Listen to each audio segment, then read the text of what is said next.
You're listening to America's Diesel Podcast. Ladies and gentlemen, we have another special guest on. We're going to get this intro started and going so we can get right into the good stuff. This week's podcast episode is brought to you by Fuel Bomb Diesel Additive, an additive designed for diesel enthusiasts, made by diesel enthusiasts. Ben, take it away. Hell yeah, dude. So this is our in-house Fuel Bomb fuel additive for your diesel truck. Our biggest thing here is making sure that you can pretty much always have diesel additive on you all the time. You've got a lot of other additives out on the market that they have, anti-gel in there all the time. They have cetane in there all the time. They end up being big and bulky bottles. Our standard everyday diesel fuel additive is 1 ounce per 32 gallons, and that's its main job is to make sure that your fuel system stays lubricated and prevents the formation of algae. And it should also help you in colder climates too. Should definitely help you in colder climates. Along with cleaning your fuel system and maintaining it, it'll also help you bump that cetane number up for a more efficient burn of your diesel fuel. And if cetane is just what you're after, there's the Fuel Bomb Hellfire, which is our straight 8+ cetane enhancer. Yeah, and you guys asked, and we brought them back. We did go away from the bottles that didn't have the measuring little parts in there. We brought them back for you, so now you can measure out your 1 ounce per 32 gallons for the F-Bomb or 4 ounces per 32 gallons for the Hellfire. Both these additives are available on our website, dieselpowerproducts.com. Now let's get back to that episode. Thanks for tuning in. This is American Diesel Podcast with Ben, Tyler, Andrew, and Corey. Corey's not mic'd up. If you hear loud noises in the background, that's him making fun noises because we only have 3 mics. That's how it goes.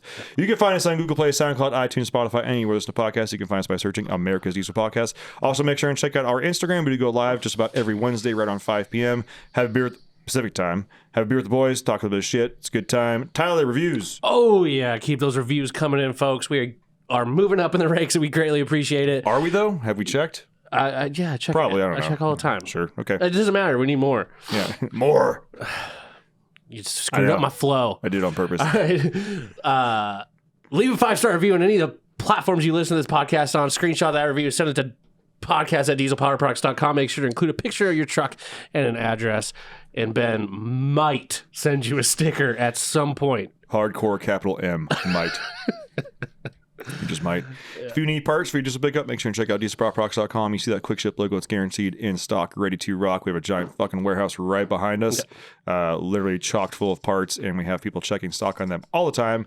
And I know I haven't said in a while, but Honey Badger, yes, you are back to normal shipping times. We will not delay your orders anymore. Haven't messed with your cart at all. Yeah, haven't messed with your cart at all. Haven't logged in. Haven't done anything for you. By the way, you have a bunch of Duramax parts coming to your house. I'm just kidding. Damn. But if you are placing orders online or you're talking to one of our knowledgeable sales techs, make sure and let them know or type podcast in the delivery notes section. That way we can tally them up at the end of the month, let the guys upstairs know that we're down here having fun, drinking beers, helping people buy parts because money makes the world go round. Shit ain't free. Microphones ain't free. Cameras ain't free. Time ain't free. Beer isn't free. Most importantly, beer is not free. This shitty old laptop might as well be free. Yeah. Gets the job done, though. Yeah. Also, make sure and check out our Facebook group. Much like we are going to nail some questions down today about manual transmissions with our special guest. And if you wanted your questions answered, the only way that you would have seen that is if you're in our spicy unit of a group. 3 questions you must answer. Many right answers, many wrong answers. Plan accordingly. I am the only one that approves them. So, know your role. Bam. There is a very handsome man sitting between me and Tyler. Yeah. Yeah, he is. What's your name? My name's Andrew. And what's your favorite color? Probably blue, maybe red. Tyler hates this. I hate it when he does I try to make it as awkward as fuck, and he's like, "God damn it, get to the point." I was literally, we had a guest on. I was trying to ask like a actual hard hitting question, and Ben's like, "What's your favorite color?" No, I think I'm like, Ben, shut up. It was Dave, and I asked him what his favorite shape was. Yeah. He's like, "What?" He's looking at me like, "What the fuck is wrong with you?" Yeah, you're welcome. Ben just always comes in with the heavy hitters. Come with the heaters, gotta loosen them up. You know? Yeah, man. Shit. So Andrew's here. For those of you that were one, Andrew did attend our boys' weekend, which was fantastic. It was a good time. It was a great time. I am thoroughly happy that you came, not only because it was great to meet you, but also you brought an absolute fucking ton of firewood. Yeah, you did. Like literally, it's probably about a ton of firewood. Yeah, man. It pays off living next to a mill. Yeah, and we burned all of it. Yeah, we did. I think most of it at one time too. Yeah, we were like rationing it for like the first night, and the second night, I'm not taking it home. You taking it home? I'm not taking it home. Well, It turned into a really big fire. really big fire. Yeah. People were being threatened that they were going to be folded into the fire. Yeah, that did happen. My awning on my trailer, dude. Got hot. First of all, I don't get this, but most trailers have a white awning. Yeah. It's like, what in the, like mine is like dark gray on top, but it's white underneath, and it makes no sense because then it rolls up, and all the crap that's sitting on top of the awning gets rolled up on the white side of the awning. I don't get it. But anyways, that was really fun to clean. I'm sure it was, especially because whatever was dirty was real hot, and it did not want to leave. No. Okay, so Andrew, what do you do, and why do you do it? I rebuild manual transmissions for diesel trucks, and I do it because it's awesome. I love like when I was a kid. My dad had this is probably in like 2003. My dad had a 5-speed second gen 24 valve with like straight pipes, obviously. Hell yeah. It was on like 38s, and that was the first truck I ever like really fell in love with. Dude, in the early 2000s, being on 38s, you were a monster truck. Yeah, Dude, it was yeah, huge. yeah. It was huge, and it was all block lift in the back. Now I'm thinking about it now, like that truck kind of sucked, but at the time, that thing was awesome. I That thing loved was- it. A monster, yeah. dude. 35s were like, I remember my uncle had huge. 35s on a 4-runner, and I thought he had a monster truck. Yeah. It had 38-inch swampers on it and 5-speed, and drove around a lot in that thing. It was I fell in love with manual diesels, and my very first car was an old piece of crap Camaro, and I had to rebuild everything on it. And eventually I found my way to the manual transmission world. I swapped a T56 into that thing when I was like 19 or something. Yeah. And from there, the addiction just got worse. And, rebuilding a bunch of gearboxes, and found my way into, the new venture world, which there's just so little information about it out there. Like nobody, there's plenty you can find on the 4500, but prior to like 2 years ago, there was nothing you could find on a 5600 if you were building one yourself. And, it kind of inspired me to like, hey, there might be a niche here. Mhm. So Long Range Gear was formed, and we immediately dove into those, and it's been a good time ever since. So Well, good. It's funny between like the dichotomy between automatic transmission guys and manual transmission guys. So we have our local automatic transmission guy here, John Elford, and we've had transmissions done by him before, and on some of our gas rigs, he's done some of our like 4L60s and some of our 47s. He did a 68 for us. He did my 4R100 48 REs and and 48. Yeah, he does pretty much anything. that's dynamic. Yeah, dynamic, John Elford. Yeah, I've heard from every which way about his praises, and I've actually seen some of his transmissions when I've stopped in at Deer Park. Yeah. And I really like that they were like pristine. You don't find a lot of people that do that, and I always thought I went overboard, and I saw his, and I'm like, okay, cool. Yeah. I'm doing it right. Also, keep in mind, he's probably got follow about John. 30 years on the industry, and Yeah. Oh, for sure, for sure. Well, you're officially the second manual transmission shop that I've heard of in Washington. Because there's only the it's only Chuck's. other one was Chuck's Gear. Yeah, he closed years ago. yeah. Did he really? Yeah, I didn't know that. yeah, he closed before I've I been ever came up recommending there. people to go Well, I found that out after before I knew you. after DeJustin tried to get his manual transmission done when he was doing his Chummins. Yeah. And he was like, I was like, yeah, just talk to Chuck's Gear. And he's like, dude, I Googled him. I called the phone number. It doesn't go anywhere. I literally showed up to wow. the address and knocked on the Wow. door. No one was there. I was like, well, what time? He's like, it was like 2 p.m. on a Thursday. Yeah, he's been closed for a while. His Damn. sign his on his building, the sign's still up there and everything. But Yeah. Well, you've definitely cornered the market Yeah. now. Because now you're the only one I know of. yeah, and I think there was one other shop in North Spokane that was doing some manuals, but I just recently figured out they're not doing that anymore. So Yeah. I think I'm probably You're the only one that I know of, might be honestly. the only You're game in literally, town. you're literally the only one now that I know of. So, Yeah. and I'll go down the entire list. I know of Super Stick, Speed Stick, Super Stick, whatever. I can't remember what the name of it is. Is it Super Stick? Mm-hmm. okay, I know you're a competitor, but sorry. And like ATS did a manual transmission rebuild on only 4500s and 56s, I think. They didn't even do a G56. I think they have a G56. Maybe. Yeah, but all they do, I think, is just cryo treat. Yeah. This like internals. That's it. They replace synchros. Yeah. That's pretty much it. Yeah. Paint it And purple. paint it purple. Yeah.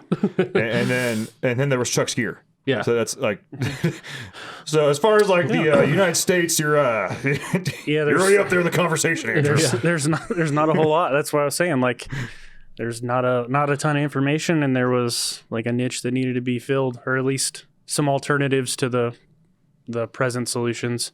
There's plenty of guys. I've met a ton of really great people that are, they build these throughout the country. There's a handful of guys that I would send you, like, I don't want to say we like share customers, but if there's somebody in like, Texas, I know a guy down there that'll do them, or if there's a guy in Kentucky or, whatever. But I mean, it's like maybe 5. There's really not many. Manual transmissions are kind of going by the wayside. Yeah. And if you're an automatic transmission builder, manual, at least from my experience, like talking to those guys, they all hate doing manuals. That's what I was going to say about John. Yeah. I asked him because I dropped off the transmission at his shop at his old house in Newman Lake. And I walked in, I was like, oh, this is cool, man. Like, hey, like, did you ever do like manuals? He's like, I fucking hate them. The only one that I will do, I'll do a Muncie 4-speed. No. That's it. What do they call that? A rock crusher? Yeah, he's like, I will do that, and that's it. That's all I'll do. Yeah. And even then, like, I charge like triple for it. Like, I don't like it, but that's what I'll do. Yeah. I was like, oh, how come? He's like, They're so different. Yeah. Like, if you like doing one, you're gonna hate the other. Yeah. He's like, there's no brain, there's no fluid, there's no pressures. It's just things moving. Like, I just did the 48 in my wife's truck, and I hated every minute of it. Every minute of it. I can't stand automatics. So how many NV 4500s have you seen with third gear completely destroyed? A handful. I get stuff from all over the country, and it's normally like people run the wrong fluid in it because they're super specific.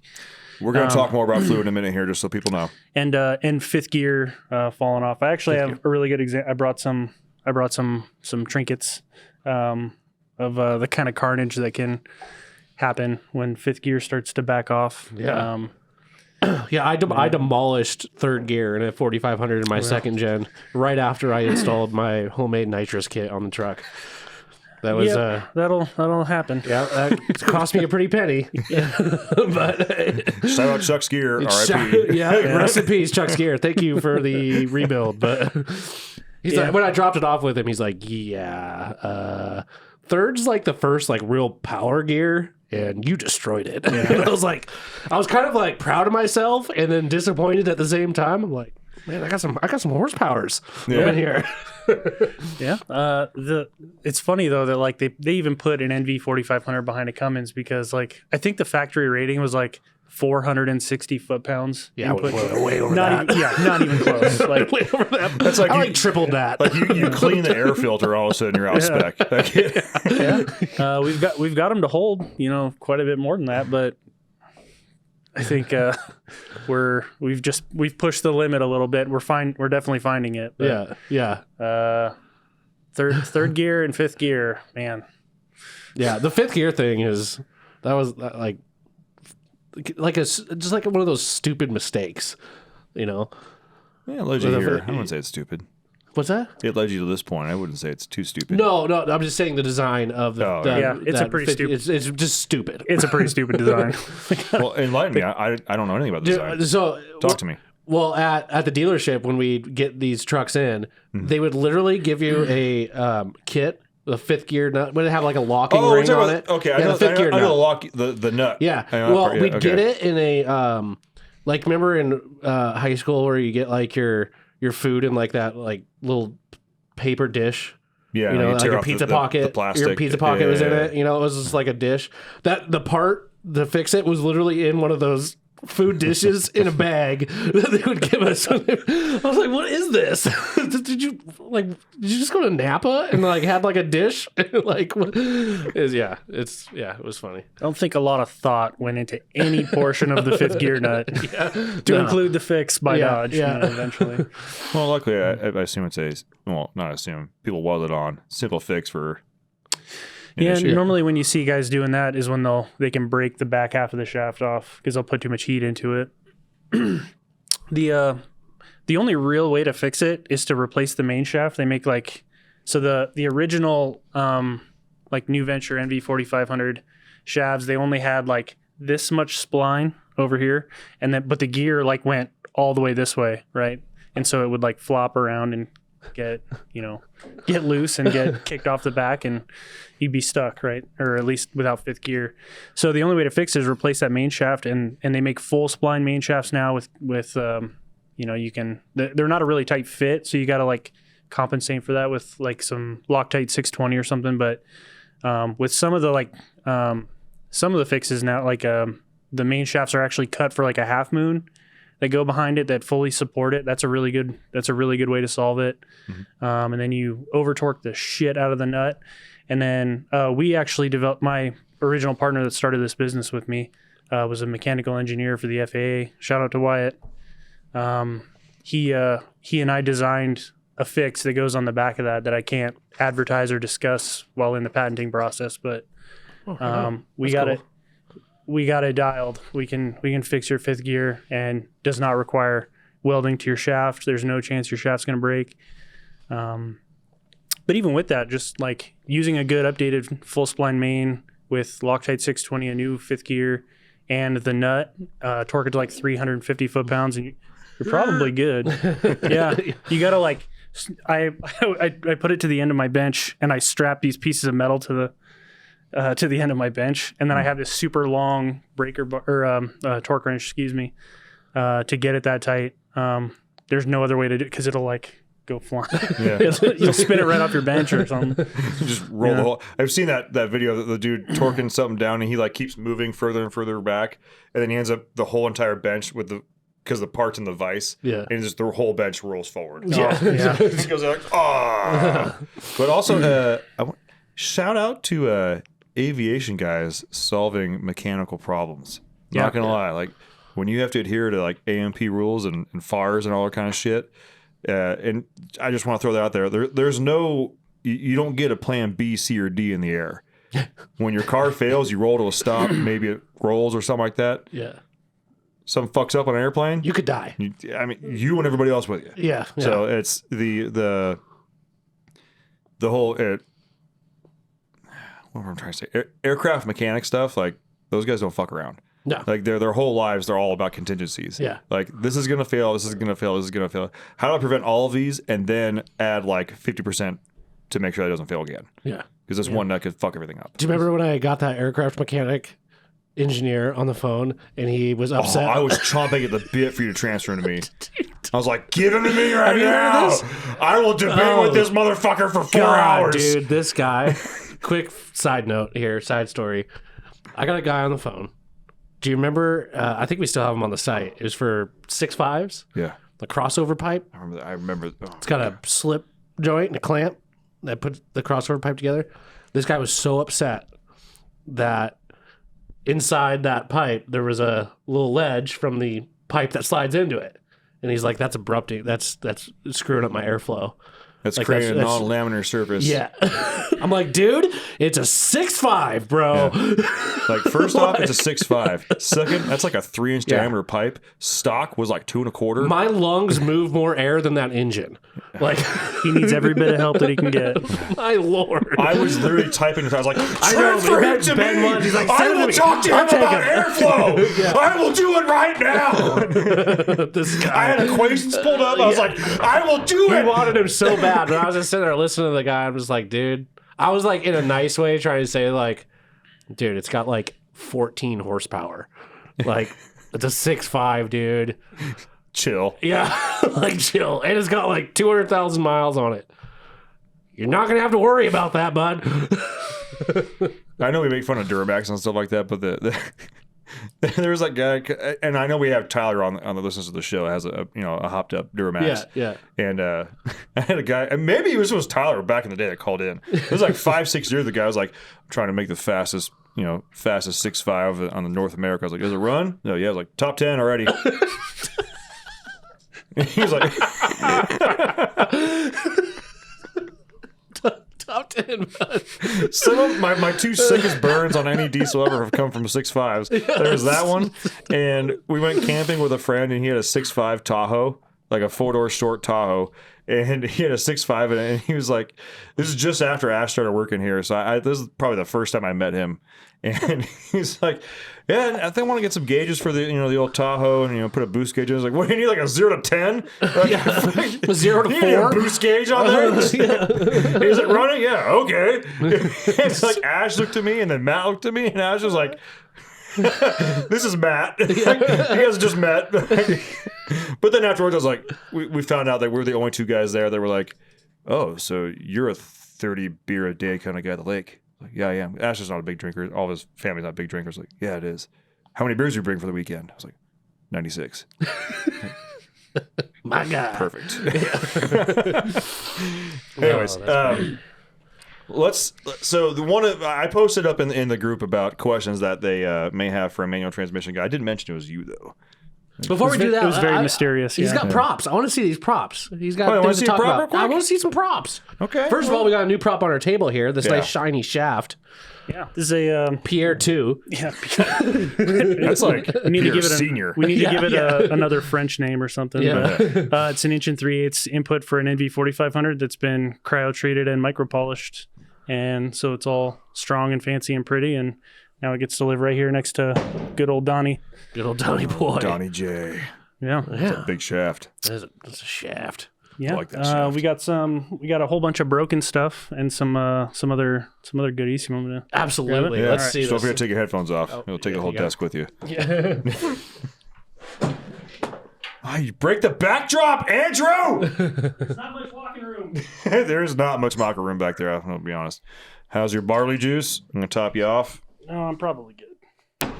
Too bad. Mother. Holy, some- yeah, that's not good. Yeah. That's not good. That's a big shaft. And I mean that in all. It's like a main shaft or something. A counter shaft or I know so little about the internal. Like, I've seen all of the diagrams and like the action things of manual transmissions on the inside. It still is like fucking magic to me. Well, I will help you with that. Are you a magician? Are you a wizard, Harry?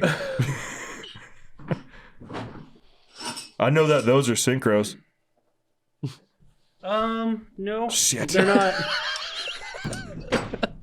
Wait, the synchro is the collar that slides in between that and another one, right? Not quite. Damn it! We're getting there. yeah. Don't worry. Is that a synchro? It's getting there. It's part of it. Half of it. I'm trying, guys. Synchro. Oh, Synchro. there's a collar with a clutch on the inside. Is that synchro? That's a synchro. Ah! There you go. Cool. I'm just a big dumb idiot, guys. No, we'll get you there. Don't worry about it. So this is a synchro, but it's not supposed to look like that. No, it's This is- catered. Yeah, this is an MV56 synchronizer. It's supposed to be all the way coated in like this brass material, but it's not anymore. This is what happens when you use the wrong fluid and continue to try to force a gear to the point where it melts itself. So don't do that. Don't use the wrong fluid. Pro tip 1 from Andrew, the manual transmission guy. Yeah. Don't force it. Yeah. And use the right fluid. Yeah, use the right fluid. Actually, that's great life advice for a lot of things. Yeah. Yeah. Don't force it. And use the right. Use the right fluid. Now interchange fluid with liquid, or Lube is important. his words, not mine. Use the right guess. lube. Don't force it. Use the right lube. So this is a counter shaft for an NV4500, and this is a stock input shaft that this is how they're supposed to run. But there's obviously nothing left of this. So a major contributor to something like this, heat, improper fluid, like all this kind of stuff. But something that's not commonly known is that end play is a huge contributor to like failures, right? So this is the input shaft, and there's a shaft that goes in the back here. This is the main shaft. and it's just a bearing that rides in a pocket. That's it. Like they're just free balling on each other. Whoops. There's no bearing with this on the case on the outside. Well, there is. Yeah. Okay. So this is actually it's The race is on there. yeah. The inner part of the bearing is on there, but all the rollers came off during the failure. So this goes inside of a race that's inside the case, and then there's one on the back of the main shaft. But as far as connecting the two, there's just one that rides on the inside. Oh. So it's two pieces, and they just And with no support. there's In no the- From the middle, back yeah, of the it's very- case to yeah. that junction, there's no There's support. no support. Except There's for the none. gears rolling on each other. Yeah. yeah. That's retarded. So if there was like a 1/4 inch of end play here, like if you could slide this out, you could take the shafts and go like this, Uh-huh. and that's what happens. So the end play spec for an NV 4500 is 2 to 6 thousandths. So it's really tight, and I like to set them up at around 1 or 2, depending on a few things. But so that'll keep, when it starts to splay under, like when you're putting a lot of power in here, it goes down here over to whatever gear and then up to that gear and then out. When you're like really giving it the beans, it's forcing this away. So if you have your end play set wrong, this is going to come up and you're going to have your tooth contact where it's designed to be like, in the middle or whatever. It's going to be towards the edge. And that's how this results. So you get just the very tip. Just the tip. And it'll wipe all the shit. So for those of you that are wanting a visualization that maybe have not torn apart a manual transmission, this is very much like when you have a pinion and a rear end.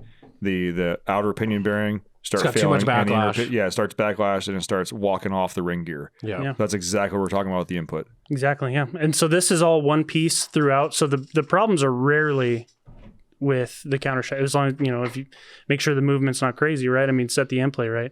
But this is all one piece. This is super strong. The teeth, when you start putting 1,200 foot-pounds through it, this tiny little gear here is obviously not like the greatest. Right? I mean, we start getting into NV 5600 stuff, and you can see there's like a huge size disparity. But this is really the failure point because there's no like junction, right? This is all solid all through. There's this bearing goes into the case, this bearing is in the case, and then this is fifth gear. This thing's solid. So replacing the main shaft with that nice full spline thing, and then setting your end play really tight is like the key to having an NV 4500 live for a while, and you'll avoid stuff like that. This is a fifth gear. Excuse me. This is a fifth gear, and obviously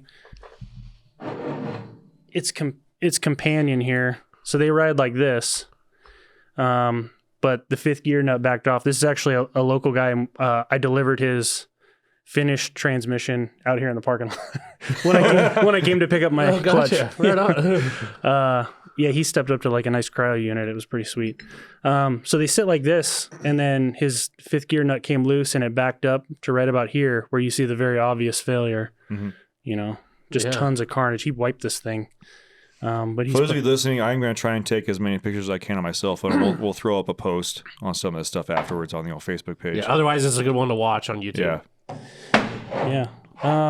So yeah, that can happen. These rarely come loose, but if you're a counter shaft, this rides on the back here on the counter shaft. And there's this tiny groove right here. And in all the rebuild kits, you get 2 snap rings that come with it. If your counter shaft is really worn out, like these ledges are kind of rounded off, those can pop loose, and this big giant gear can come off. So it's fifth gear is just kind of fraught with crap. So basically, what you're saying is NV 4500 suck ass. No, I would never say that.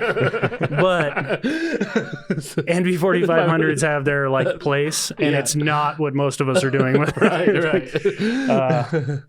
Right. We've got thank you very much. So Wyatt, the guy who I started this with, he put down at a dyno event in Western Washington. I always screw up these numbers, but it's like 530 and 1,250 foot-pounds of torque, 530 horsepower through an NV 4500 that we built.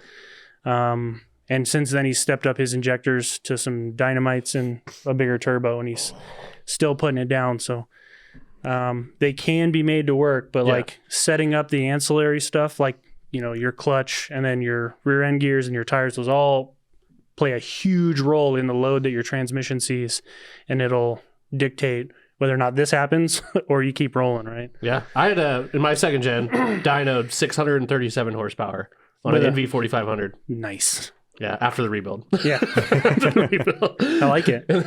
Yeah. So this is you were asking if everything here was a synchro. Yeah. This is actually an inner synchronizer cone for a fourth gear. This actually fits right in there. Like, well, now that I'm on camera, I can't do it. Well, this might be damaged. And that's why. I don't know. It fits on there. It goes on there. It goes on there. And then there's a similar looking thing to this that fits on here. The entire shifting operation. Oh, here we go. I got a full setup. So this is a 5600, but so that's what. I honestly didn't realize that 5600 shit was so much bigger. Oh, dude. Like, I've never seen the insides of a 5600. I've just seen the insides of a 4500. It is a massive jump. This is first gear. It's Damn. it's huge. So what's that comparable to on this shaft? Is it there? Well, Do we have a side by side? Oh, anything? no, I didn't bring any Okay. first. Well, first gear on a 4500 is pretty big too. It's not this big, but it's probably closer to. This is a third gear. This is probably a little bit closer to what first gear looks like. It's pretty big, but the footprint on like second, third, all this kind of stuff on the counter shaft is way smaller on a 4500 versus a 5600. I almost brought a 5600 counter shaft because it's like it would be like Pierre on like- steroids, man. It's Like comically large compared to a 4500. it's bigger than this. Jesus. Way bigger. Like the whole main diameter before you even press any gears on is bigger than this. Oh, damn. It's not a joke. But they'll take way more power than a 4500 all day long. But traditionally, isn't you can shift a 4500 faster than a 5600? Not when I'm done with it. But My man. from the factory, yes. From the Okay. factory, the 5600s are super clunky. I really dislike. This is a brass synchronizer. This is like the aftermarket replacement for the factory style, and I hate these. I've only built 2 transmissions with these, and I refuse to. I just don't like them. The kind that we use, I actually have one sitting over there. Actually, it's a carbon fiber. Carbon fiber. Yeah, it's basically like a replacement of the 5600 fiber material for the synchro that somebody adapted to a 5600 ring. And that coupled with the right fluid and set up properly, do these things, they shift great. They shift fantastic. You'll think you're in a 4500 truck. And yeah, I just don't like brass for friction material for them, but that's it. Well, at that point, it's especially if there's a carbon fiber option, the brass is a consumable, especially when you're trying to get it to shift fast. Yeah. I mean, they're both wear points. But I think these definitely have an advantage with longevity. Like I've pulled ones apart that are like 400,000 miles, and the synchronizers are still good. Like you could reuse them if you wanted. So there is something to say about that. But yeah, they shift like crap, like from new. Like you got to wait, especially when you throw a dual disc in there and you got mileage on it. It just sucks, and it's not a very fun experience. The G56 that replaced it obviously was a step up in shift quality from the factory, but that had its own compromises. Hashtag case deflection. So this is a new one. This is actually in a one that I'm building from a customer.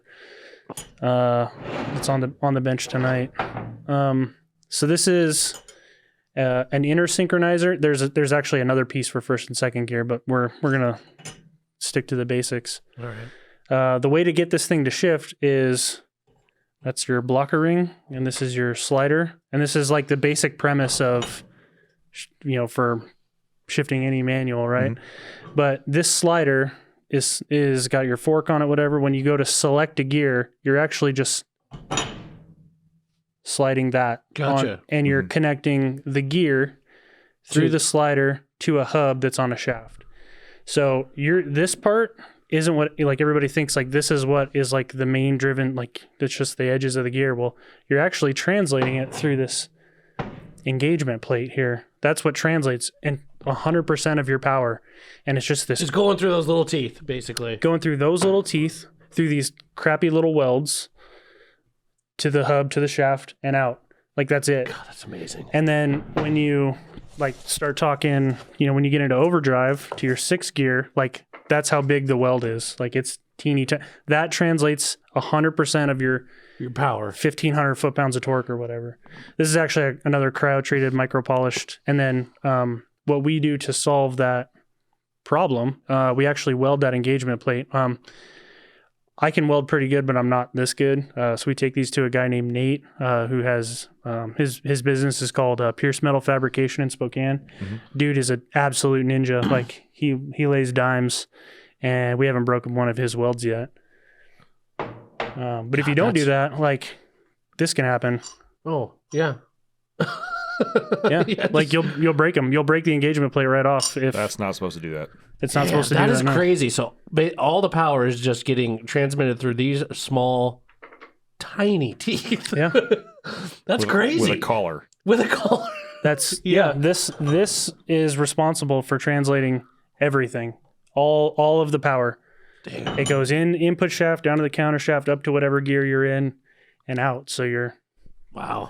there's like you got 2 shafts that are trying to splay outward, and like It's a recipe for disaster. It sounds like a lot of chaos happening in there. if you don't set it up right, these things go kaboom really quick. Yeah. Like so it's very important.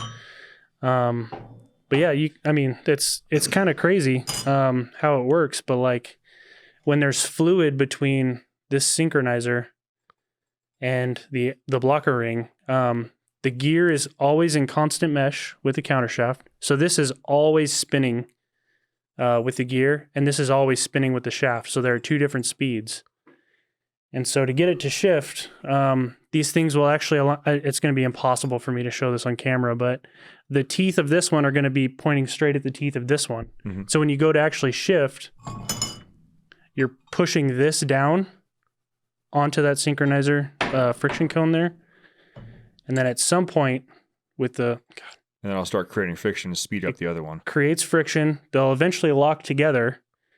And then you'll notice that when it's actually on the gear, there's a little bit of stuff like this. Mhm. So when these are actually locked at the same speed, this will actually kick back, allow the slider to pass through, and this is now locked onto that All the gear way just down. like that. Wow. That's how a gear shift happens, and it happened like super quick, super fast. As fast as you can throw the handle, Mhm. and you go from one to the other, and then you go to the next hub for your next gear, and As fast as you can throw without forcing it and using the wrong lube. Yeah. yeah, Well, I Facts can for totally life. see how using the wrong lubricant could, especially with the friction material, could just wipe those things out quick. yeah. And with these massive gears, everybody thinks we got to run like a really heavy gear oil, like a 50 weight or whatever. And you can, but like the more viscous, I don't know if that's the right term. I'm not a scientist. I'm no doctor. Yeah. Yeah. What's the term for like thicker? It'd be harder to displace between these two when you need friction. More viscosity is thinner. The higher the lower the viscosity, like the 5 and the 5W30, the 5 is a lower viscosity. Yeah, but so heavier. So a more viscous, is that More right? viscous, yeah. yeah. A heavier fluid is harder to displace between this friction cone and this blocker ring. So when guys want to run a SAE 50 or whatever in their G56 to quiet down that damn rattling tractor thing noise they got going on, they'll say it's really hard to shift when it's cold, or it's just generally slower to shift most times. It's because you're displacing a much heavier fluid between these two. Yeah. And that's kind of your give and take. Like if the shift quality or noise, like which one bugs you more. So you got to pick one. Yeah. Now we're getting there, like Redline MTL and like the Hot Shot Secret and stuff. Those are really good for keeping the noise down a little bit, but also don't throw off your shift quality. So we're getting there and fixing that kind of stuff too. But the thinner stuff, the better. Just don't use ATF, despite what Dodge tells you to. That's no bueno. It's not good enough. So yeah, let's talk about fluids real quick, because I know when I asked, there was probably 4 or 5 people that mentioned fluids specifically. So is there a general statement you can make about manual transmissions and diesels in general as far as fluid goes, or are they all like unit specific? My general statement would be that you cannot go to the auto parts store and get cheap, like Hypoid gear oil and throw it in this and expect it to work well. They make really nice transmission fluids for these for a reason. You got to use them. Like just getting regular 80, 90 and throwing it in here, you're going to hate it. Now, just because I have to say it, because I know people are going to, if you're in a pinch, gets the job done. Yes. Yeah. Okay. I mean, it would work. Make sure, like when you start talking about like GL4, GL5 kind of stuff, you can get some stuff that'll eat brass. So let's not like let's not get crazy. I mean, it might be worth just waiting and getting the right stuff for certain applications. But there's some really good fluids that are like universally. So I really like Redline fluids. I really like Redline fluids. MT85 is the fluid for an NV4500, and so that's MT, manual transmission 85, or MT. that's probably. I mean, that's probably what it's. I don't know. That's Okay. that's just what the name of the oil is from Redline. It's MT85. That is the fluid to use for NV4500s. We mandate that our customers use that in our 4500s for their warranty. And we sell it for a good deal so that people can afford it because we really want them to use it. But that's like the premium thing to use. Don't use anything like I'm telling you, just use that. I'm a admin on a few transmission groups, and every day we see the question, what oil for this? What oil for the 45? Just Redline MT85, man. Just use it. the legit fluid like from Chrysler or whatever is no longer available. So Dodge will tell you to throw ATF +4 in there. Don't do that. Don't do that. Don't do that. Don't That's do like that. one of the first questions. Why not use ATF in these manuals? Blah, blah, blah. So, yeah. Yeah, I think that was Wyatt that said that. Yeah, that was Wyatt. Son of a bitch. Wait, is that your Wyatt? That's the Wyatt. Yeah, he's. So that's your friend fucking you over in this post? No, he didn't fuck me over. It's a good talking point because this is really important. This is something that we always answered. He's a freaking genius, and he was like the 4500 guy, and we always were answering this question like what fluid, and why not this, why not that. People just listened. They don't ever do that, but if they did, I promise. Takeaway: if you have an NV4500 MT85, MT that Mary Tom 85 from Redline. yes, that Okay. is the perfect fluid. There are like I'm sure I think Amsoil. I don't know. I don't deal with Amsoil, but I'm sure there's other stuff that's okay by somebody. I think you can still get the right stuff from some GM dealers, but it's not worth it. Just go get Redline. It's a good synthetic you can leave in there for a long time, and that's the best choice. Past that, when we start getting into 6-speeds, I really like Redline MTL. For the NV5600, G56, ZF6, the MTL is really it's like just a step above ATF, so it's really thin, and it really helps like when you go to do this shift. It's a very, very thin but very premium synthetic fluid. It gets out of the way so you can shift really quick. It's really, really good. I really try to push guys to that. There is an option, like an alternative if you don't want to spend like $200 on a fluid change, right? I mean, that's a lot. Pennzoil Synchromesh is another really good alternative. Really, Pennzoil. Yeah, I'm like anti-Pennzoil everything. Yeah. don't be. not for Not for that particular one. yeah. Okay. It's kind of I have like a really nice like account like with an oil distributor, right? And I get really good price. What's funny is that AutoZone sells that for the same price as like I can get from my nice account, right?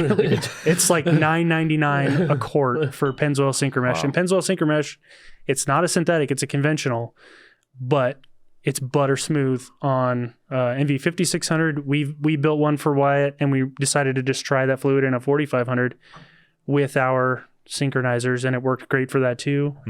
We can't vouch for factory synchros if that's compatible, so don't do that, and don't blame me if you do. As far as recommended changing of oil on these transmissions, if you're running like a high quality oil, like what would you say would be a good service time? So it's not like changing the oil in your car, because like in your diesel or your car or whatever, there's a ton of contaminants in your oil. Like there's a combustion event taking place. If your transmission's set up right, the only contaminants, if you want to call it that, are like the very minor shavings from your synchronizer every time you shift, like, and it's super minor. But that's about it. If you go with a carbon fiber, it's even less like intrusive than. Do you have like you? a And you brass. said you have a carbon fiber one here. Do you Yeah, have one here? yeah. I want to see There's- that because I am honestly astonished on the. Yeah, it's that one sitting there by that. Can you grab that cooler too? Yeah. Yeah. I am honestly astonished with the, like just looking at this. I mean, the copper section of it is like super small. Yeah. You know what I mean? So this is. Oh wow. So this Holy- is How gritty that is. okay. Yeah, that feels like Yeah. that would last longer. It's amazing that you can make that work the way it needs to while still feeling that gritty. Yeah. They work fantastic. They work so good. Carbon in a Carbon fiber. in a 5600 we found like that mixed with an MTL like it's just, but I love it. It's so good. Like fresh out, like with a fresh rebuild, you'll throw, MTL, and you have to soak these in MTL before you build it. But then like even before the break-in period's over, before that fiber ring has like seated in the blocker ring, it shifts delightful. It's wonderful. Is there like a break-in period for like the carbon fiber? Like it's like you want to like take it easy until you. Yeah. Well, I mean, it's like, it's kind of just like, brake pads and a brake rotor, right? Like they're gonna, these, especially if you reuse this blocker ring, which, you frequently do, unless there's damage, you can see it's kind of like, I go through and on every build, I go through and I scuff these and put a nice cross hatch on them, to help kind of, Yeah. so there is like a little bit of like a adaptation period where, if you're not using a new one, this synchronizer will kind of fall in love. It's not dramatic. It's not huge. It's not like, if you have a really worn brake rotor. But yeah, they're generally after like 1,500 to 2,000 miles, you'll notice it'll shift considerably, not considerably. It'll shift better. With these, you'll notice the break in a little bit more. But it just shifts like shit anyway, so I don't. Yeah. So I don't like them. I built an experimental transmission for my own truck, and I used all used synchros just to kind of try to mimic like what an old transmission would feel like. And then one customer specifically requested these. Those are the only two I've ever built with brass, minus, professionally speaking, I should say. And I hate, they don't measure up. I don't like them. So, yeah, for all the 6 speeds, I really like Redline MTL, like a lot. ZF6 guys, they'll even say it's, it improves their shift quality a little bit. G56s, it's great. The Hot Shots really seems to be making a splash in the G56 game. And it's, they're saying that's still a light fluid, but it is still quieting all that gear rollover, which is the big problem. Is it true that you're supposed to like overfill those by like a quart and a half, or was it a quart or something like that? Yeah, pretty much all of these you're gonna overfill. I'm not so concerned about a ZF6, but a G50. I should have brought. That's a very good point. So I'll segue into that. These things are really beneficial because you can fill them from the top. I actually got this from you guys, but it's got a port on top and a port on bottom. You can overfill through these. There's a company that sells on eBay. That's TDS is their name. They make a PTO cover that has a fill port way up here, like really high, and that's the fill level for 6 quarts on a 5600 or whatever. Otherwise, you just got to go through the shift tower, which is a huge pain in the ass. It but is. I remember when Ash did his. yeah, He was like, "I'm so happy with the result, but fuck doing that." yeah, it sucks a lot. But with a good premium fluid, depending on how much you're driving, I tell guys like just if you drive a lot, budget for like every Christmas, give your truck a Christmas present. Put some Redline MTL in it, and you're gonna, or whatever, the MT85. Just give it a Christmas present, and it will last you forever. Like, take care of it. Yeah. And the more you change your fluid, the less like crazy deposits you're gonna get. Like your bell, like an MV5600, the bell housings just get packed with this schmutz. It's like it's almost like an anti-seize. It's like a gray matter. The more you change your fluid, the more you can flush that out, which will only help you.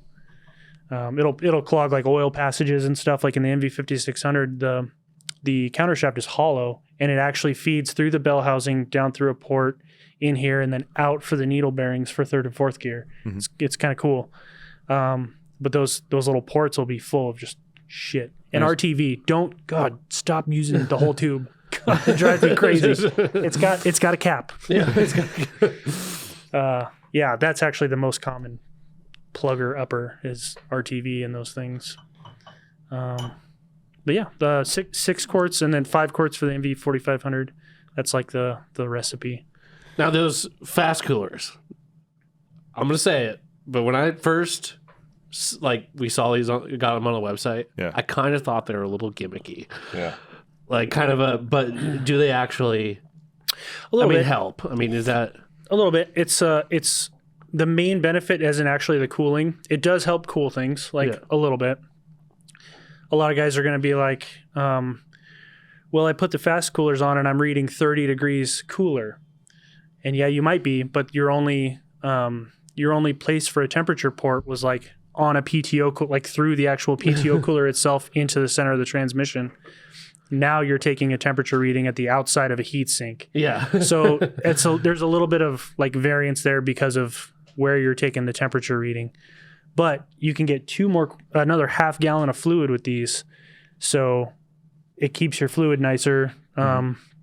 If you do end up contaminating it with a bunch of brass from your synchros, having an extra half gallon of oil in there really kind of helps keep the whole, keeps the soup keeps everything a little happy. bit nicer. Yeah. Well, it's the same idea with a deep pan and automatic transmission. Right, exactly. It's more fluid you got to heat up. It's more fluid you have to work through. Yeah. That's why semis have like 9,000 fucking gallons of everything on there because it just the more you have, the longer service interval. Yeah. Well, and this is kind of what I was getting at because like a lot of guys, it seems like it's easier for them to. If they have an automatic, like, okay, I would put money into this automatic to make it better. Well, it's like, and guys with manuals, like they don't really, I mean, other than a clutch, like they don't really do anything other to make their manual better. So that's why I asked that question on it. So if it is, beneficial as far as even if it's just for more fluid, it's like, put a little bit of money in your manual transmission on top of a clutch. Like, well, not only is it beneficial for more fluid, but beneficial as far as being able to fill that extra quart. Yeah, exactly. Yeah. Like hearing. So just so you guys know, if you're taking it apart, like in the cab to fill that, you're filling it through the shifter, which means you're taking the shifter off, which means there's a lot of room for error with all like putting the ball back in place with the terminology is all fucked up, but like with the gates around, not the gates, but I'm talking about like that's accurate. The little gates inside you got to put for an MV 4500, you got to fit them in there. Yeah, I remember Ashford when he came back, he's like, dude, I knew that was an issue taking it apart, and I went so meticulously slow. I took pictures. I took notes. I had a paint pen of where everything was, and I put it back, and I still had to redo it 3 times to get it right. And it's like, I guess that does really suck. Yeah.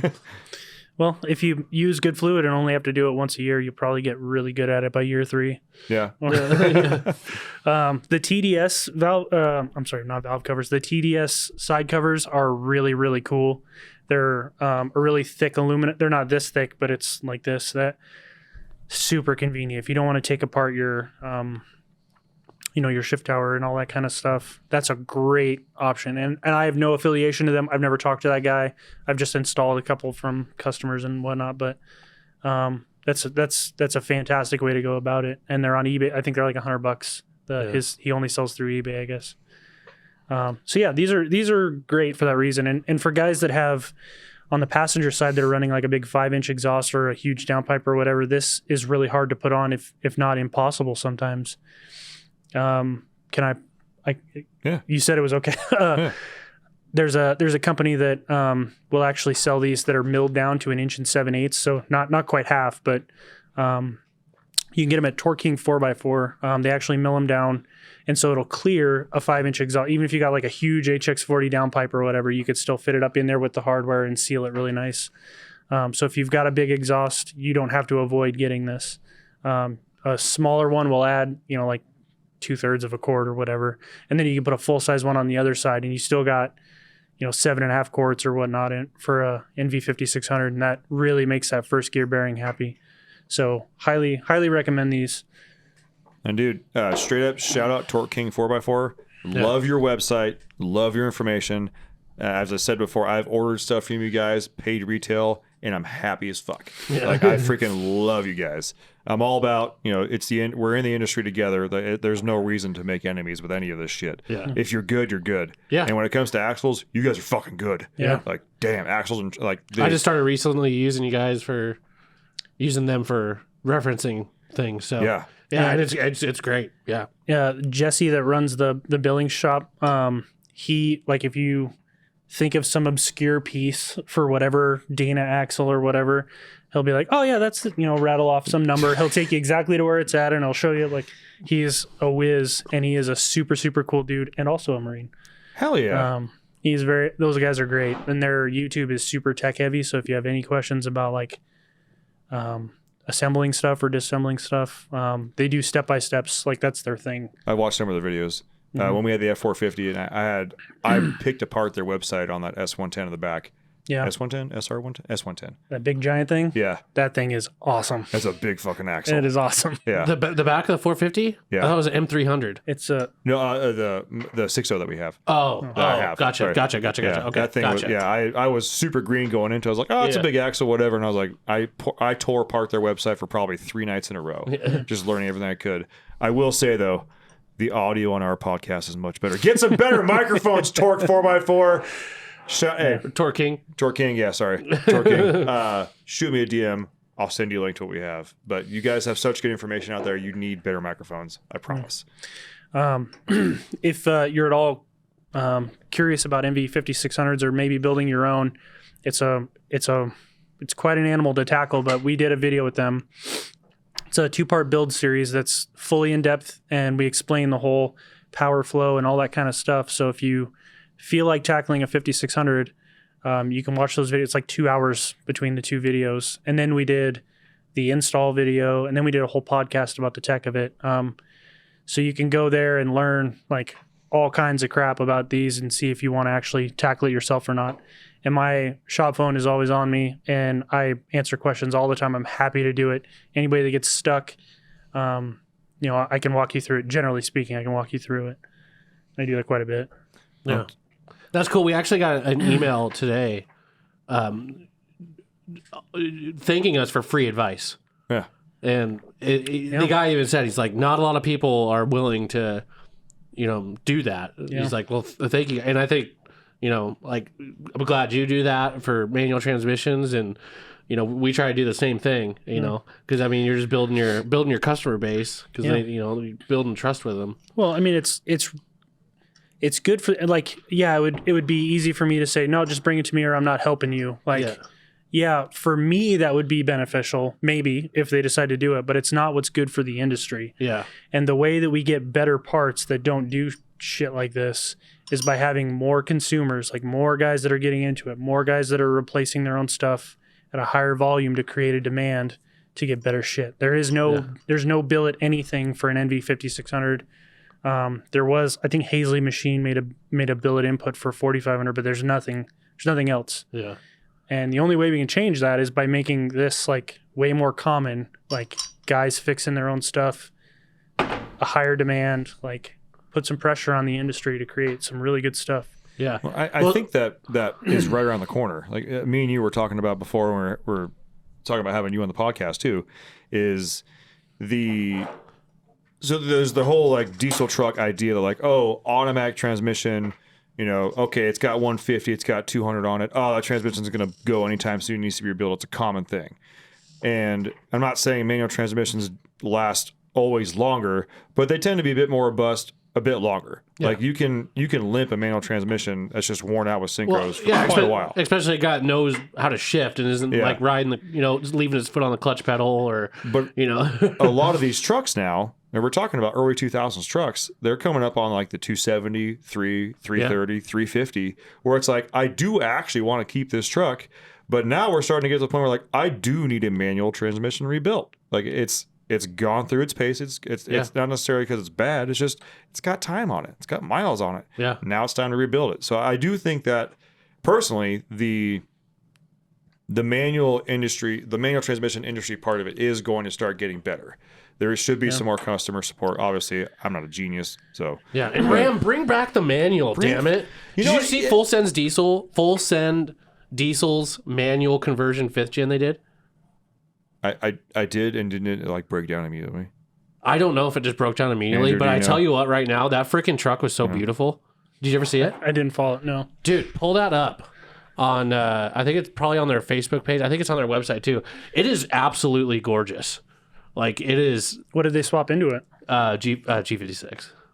But it's like, the way that they did the shifter and everything in the console is amazing. So the only one that I know of that I saw was Gabe Farella, or that dude. He's got like the giant root beer brown Ford on like 46s or whatever. He had a manual swapped 5th gen, and it was like I came across his. I don't follow him. I know of him. I don't know, it might be but the I came same across his truck. video, and it was a white one. They had the shifter coming through the column. It was nice. And his like first expedition out towing with it just fucking dropped it. Really? Yeah. I can't remember if this truck was white or not. It might be the same truck. But it is. Yeah. Is it that truck? The Mega Cab? You takes back. Click on that. I just wanted to Yeah. Yeah. that I threw it in there.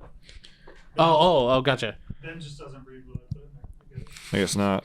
I'm Dude, an asshole. Like the Good lord. obviously the build on the truck, not my style. Yeah. Those wheels are gay as shit. Oh yeah, that's it. That is it, huh? Yeah. But I tell you what, the way that they fitted it to the was awesome. console is amazing. So I believe it. I didn't actually see the rebuttal of it, like what actually went wrong. I don't know, but I did watch the video where it failed, and honestly, it looked like it was a. Oh, go down. And I It was mean a this console. in the most positive way possible. Like, look at that console. Like, the little short Wow. shifter. Little That is chody just coming out. gorgeous. Wow. I like the leather. Yeah, right? Yeah. Cool. That's like the most anti-diesel shifter It ever. really I is. know. It's It's, like it's diesels are just known for having like That belongs in a Nissan or something. yeah. But it's gorgeous. It's got some alligator or some ostrich. I don't know what that is. It's like King Range leather. Yeah. Is that like barbed wire? It's like some sort of like No, I'm talking about scratchy. on the black. Yeah, I know. like That's what I'm the inner- saying. That's like some sort of like Like etching or etching. like- yeah.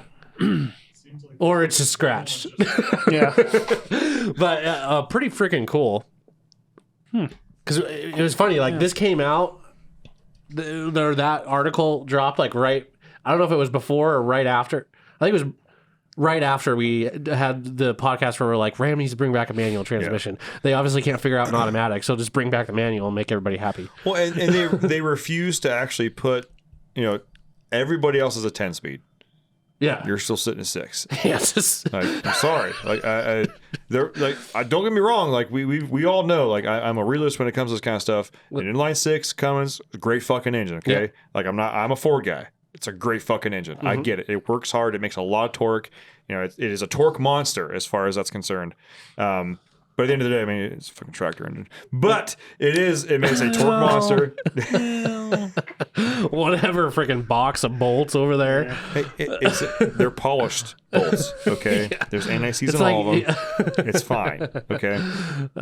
Speaking of Fords, ZF5, ZF6 guys, have you ventured into any ZF stuff? Yeah. I love ZF6s like a lot. The ZF6 is so much different than the other two. So there's two huge benefits. Well, Is it distinguished? yeah. So It's a there's- gentleman. Yeah. Is what it is.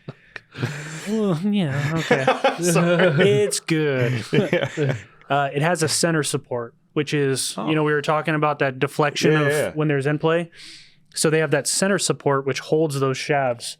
So like the capability to like deflect and, move your tooth contact is like virtually zero, which is huge. That's like the biggest benefit. The second is that it has the Ford version has an oil pump. The GM versions don't, but it has an oil pump, so you can run it to a cooler and keep nice cool oil in there, which is number one, hugely beneficial just to keep all the components cool. But if you can regulate the temperature on an aluminum case transmission, your aluminum case is going to expand less. which won't fuck with your end play. So like with G56, Stares at G56s. yeah, yeah. You have to like preload those a little bit to keep them to make them live, because the case expands, and the factory calls for 0 end play, 0 preload, and so when it expands, it's supposed to have a couple thousand end play. Well, after when you set up an input main, like the common 2-part main input setup, your end play will grow over time a little bit because there's 3 points of contact. It just happens. So your 0 preload, 0 end play actually becomes a bit of end play, a couple thousandths. And then when it expands, it's even more. And you have this crazy splaying action, and that's when you start breaking teeth or breaking the case or something, If you can keep your fluid really cool and circulate it, your case isn't going to expand so much. And so with that center support, like that thing is just super well engineered. It has a much steeper helix angle than the 5600, so it's like nice, quiet and smooth and all that kind of stuff. I really like them, but they come in Fords, so There's that whole engine there's thing. that whole like problem of the package. So what you're saying is you don't have issues with gears blowing out because they're making too much power. Well, I anything don't like that. I don't see a whole lot of ZF6s because Fords can't make it all the way out to my house. Yeah. Because they're not making enough power to blow the F6s up. Yeah. Or it's because they've engineered properly to where the 6.0s tend to blow up before they can blow up the ZF6. Yeah, ZF6s are phenomenal transmissions. I really like them a lot. So does a ZF5 not have that center support? I have never torn into a ZF5 ever. I have Okay. not once ever. I have had probably 100 emails about ZF5s, and not one person has ever sent one to me. Someone take up Andrew and get a ZF5 in his hands. I would love to. Kind of. I mean, it's it's a Ford, so Hey, their money's green and they're dumb. Yeah. All right. I really like you. yeah. Dick. The only piece of carnage we didn't get to, I did want to show it, but this is the first gear on a 5600, and you can see The needle bearings. the bearing inside is at a 45-degree angle, and the washer is welded itself to the gear and the race. That's pretty cool. That's what happens when you don't put the proper amount of oil in it, or when it gets too hot, and that's the topic of the keeping the oil cool on the ZF6 made me think about that. But I really like ZF6s. I really my preference is definitely the NV5600, but obviously it's Cummins specific. Mm-hmm. It's kind of like, I want to say it's like my bread and butter, but that's like my main jam. And I chose on that blue truck that I brought to Boys Weekend, it's actually getting a G56 case, which somebody asked about, and I posted a picture of it in the group. They were talking about flexion of the case. Mm-hmm. They make a heavy duty case for the G56, but oh my God, hold on to your fucking wallet. Heavy duty case. How much is that thing? Yeah. $5 grand? No. Here, can you show them? It's just the front half. Oh. Gotcha. Okay. So okay. yeah, so it's a lot. You can see around the Was front. that cast? With Scots for reference. Yeah, that's some proper 12 right there. Yeah, there you go. It's my transmission, so I figured I could drink while building it. Yeah. Absolutely. That right there is about $2,500 depending on where you get it. And that's just the case. I mean, In the automatic transmission world, you're not off, man. yeah, but like after that, then you have to repair everything that's on the inside. Yeah. And G56s are a little bit, finding parts is a little bit weird for them. You can, it's just not quite as plentiful because they're still fairly new. And there's aftermarket support. There's a factory support, excuse me. So you've brought up a lot of cryo treating, and we've talked about it way in the past. Mm-hmm. As much as I know about cryo treating, I know it aligns the grain of the metal. It makes it better for like bearing surfaces. Makes it stronger. Yeah, I mean, it converts, and I'm going to completely botch this. I am no scientist. I'm not a doctor. Yeah.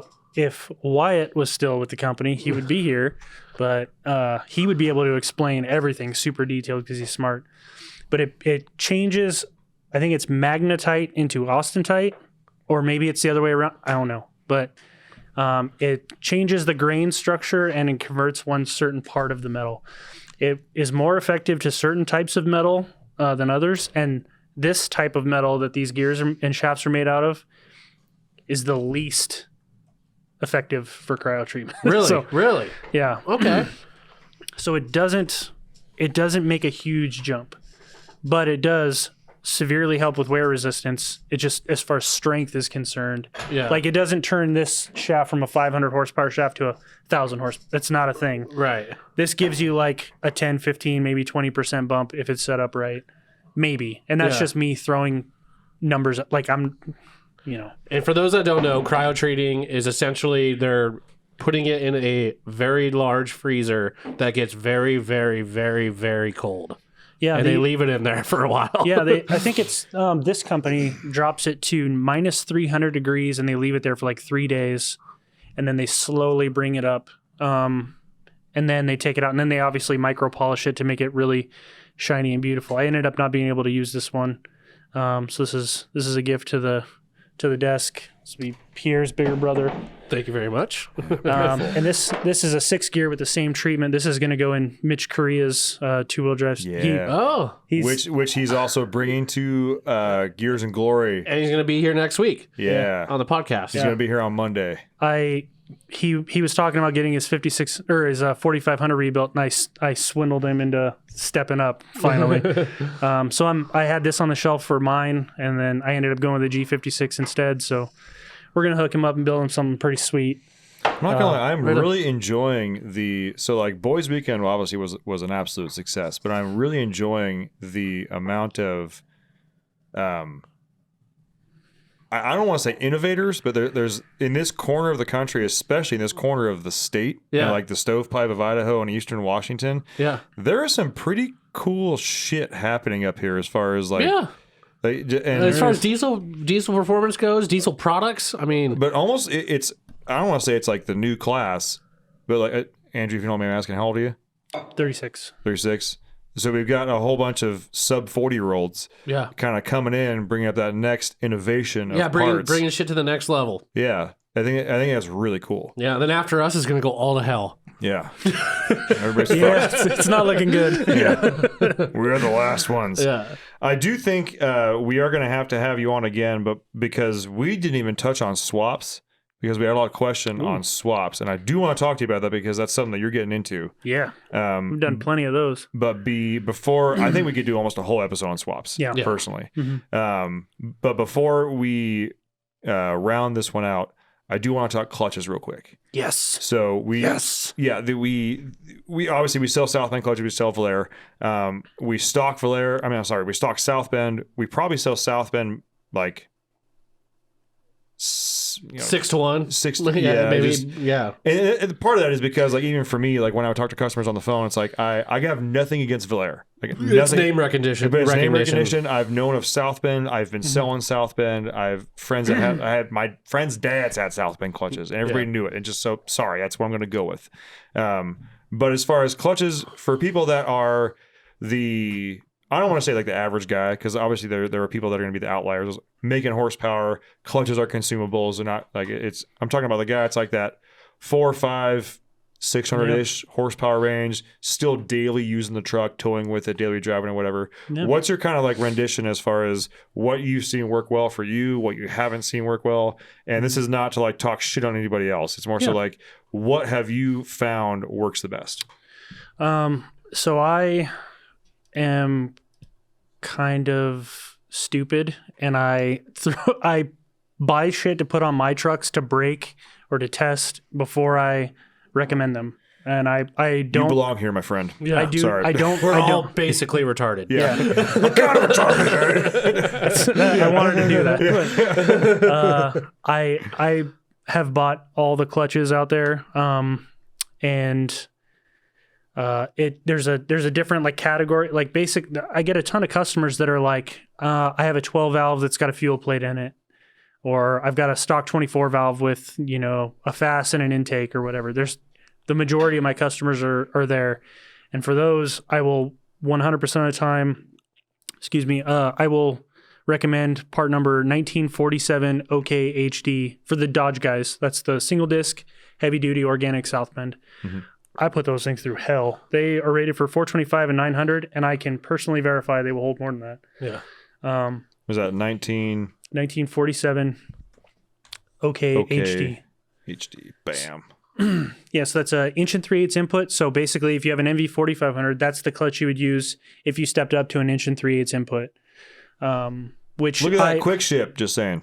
Yeah, Sorry. that's I've You're told welcome. I've had numerous customers like order that here, and I come down and pick it up. Your shipping guy in there, he was like, "Oh, hey, you're on the podcast." I know when you came in, he's like, "What are you doing?" He's like, "Oh, the podcast." Oh, okay, tight.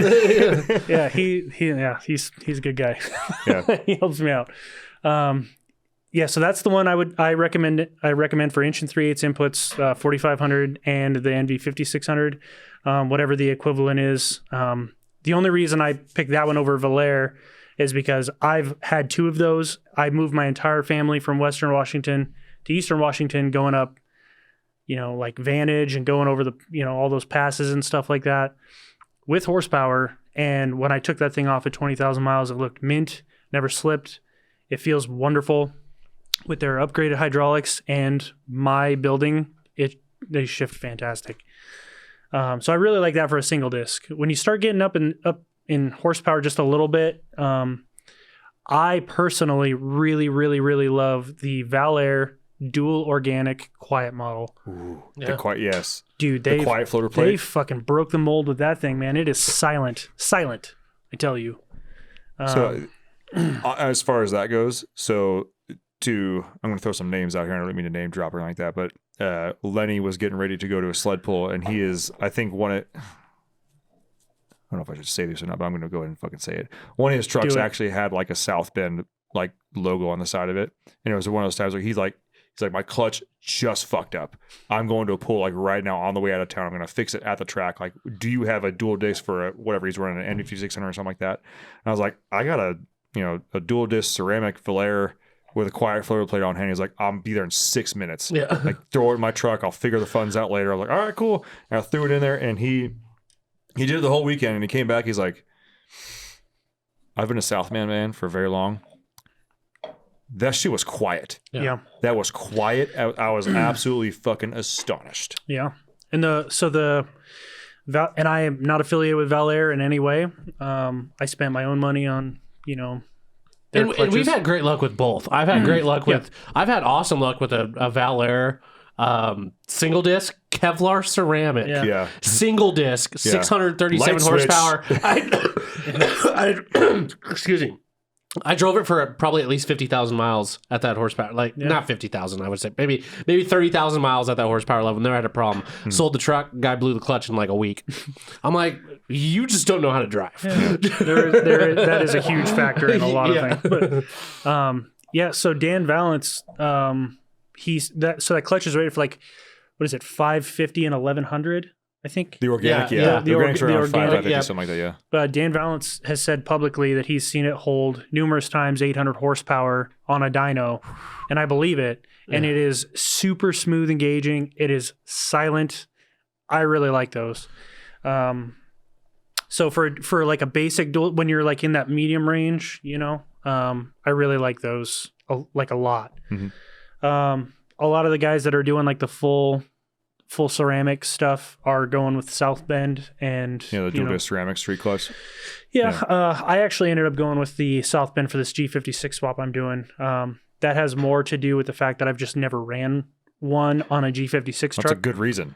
Yeah, and I like I said, I like spending my own money to make sure stuff is a good combo. I'm excited to see how you like that because we actually had South Bend on the podcast and they revamped their like floater plate setup. They did, yeah. It's very weird. Yeah, but- so I'm curious to see what you think of that as far as the quietness because I mean since they revamped that, I mean we had that 18, our old tow pig, and that had the old style, and we haven't had another manual since, so we haven't had like direct usage of one of their new style clutches. So with South Bend dual disc too, like we get people that comment on products all the time or comment on our Facebook stuff, and they're just like, "Oh, South Bend dual disc, they're loud as shit." And if I have a chance to call my back, I'm like, do you happen to know how, or will people call in like, man, my buddy had a South Bend dual disc. It was loud as fuck. Like just, sir, do you remember like how old that clutch was? It must have been like 5-6 years old. Like, I'm going to tell you that there is there's a dual disc is always going to be noisier,